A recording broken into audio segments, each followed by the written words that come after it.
Bagaimana jika saya katakan dalam 3 tahun ke depan dunia ini akan hancur perlahan? Tidak oleh perang, bukan pula oleh bencana buatan manusia, tapi oleh langit yang menutup rapat-rapat berkahnya. Tidak ada hujan, tidak ada panen, hanya kekeringan, kelaparan, dan keputusasaan. Apa yang akan kamu lakukan jika itu benar-benar terjadi? Ini bukan fiksi, ini adalah peringatan yang telah disampaikan Nabi Muhammad SAW lebih dari 1400 tahun yang lalu. 3 tahun kekeringan sebelum munculnya fitnah terbesar sepanjang sejarah manusia, yaitu adalah fitnah Dajjal. Dan tanda-tandanya mungkin saja sudah mulai tampak di depan mata. Inilah 3 tahun masa kekeringan, sebuah ujian keimanan menuju akhir zaman.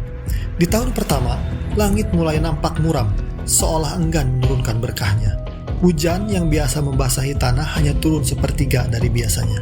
Sawah-sawah yang dulu hijau kini mulai mengering, dan petani menatap ladangnya dengan penuh kekhawatiran. Pasar mulai ramai dengan keluhan. Harga bahan pokok naik, dan kelangkaan air mulai terasa. Namun, masih ada sedikit harapan. Orang-orang berkata, ini hanya musim kering biasa. Tapi, bagi yang beriman, ini adalah tanda. Waktu berlalu, memasuki tahun kedua, dan hujan semakin enggan hadir.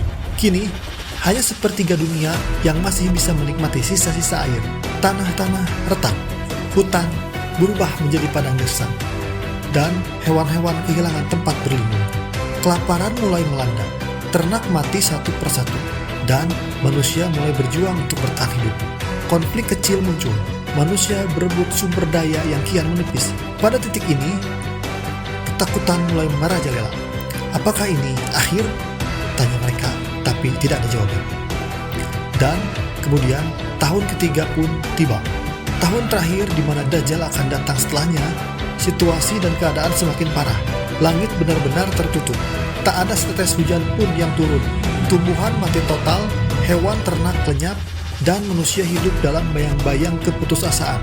Air menjadi lebih berharga daripada emas. Tapi bahkan itu hampir tidak ada lagi. Dunia berubah menjadi gurun luas yang sepi. Orang-orang berjalan lunglai, matanya kosong, mencari sesuatu yang sudah tak mungkin ditemukan. Maka setelah itu tidak dijumpai satu tanaman hijau yang tumbuh, dan semua binatang yang berkuku akan mati, kecuali yang tidak dikehendaki oleh Allah. Kemudian, dengan apakah manusia bisa bertahan pada saat itu? Hal ini telah dijawab oleh Nabi kita Muhammad SAW jauh-jauh hari, yaitu dengan apakah manusia akan bertahan hidup pada saat itu? Tanya sahabat kepada beliau. Kemudian beliau menjawab, kita akan bertahan dengan tahlil, takbir, dan tahmid. Akan sama artinya bagi mereka dengan makanan. Sebuah zikir menjadi pengganti makanan hanya untuk orang-orang beriman. Bagi mereka yang beriman, inilah waktunya memperkuat hati, waktunya mempersiapkan diri. Karena pada akhirnya dunia hanyalah sementara, dan akhirat adalah tujuan yang sebenarnya. Subscribe akun YouTube Dery Herdi untuk mendapatkan konten Islami dan inspiratif, menggugah dan membangkitkan semangat imanmu. Bersiaplah menghadapi akhir zaman dengan ilmu dan iman. Jangan lewatkan, jadilah bagian dari perjalanan ini.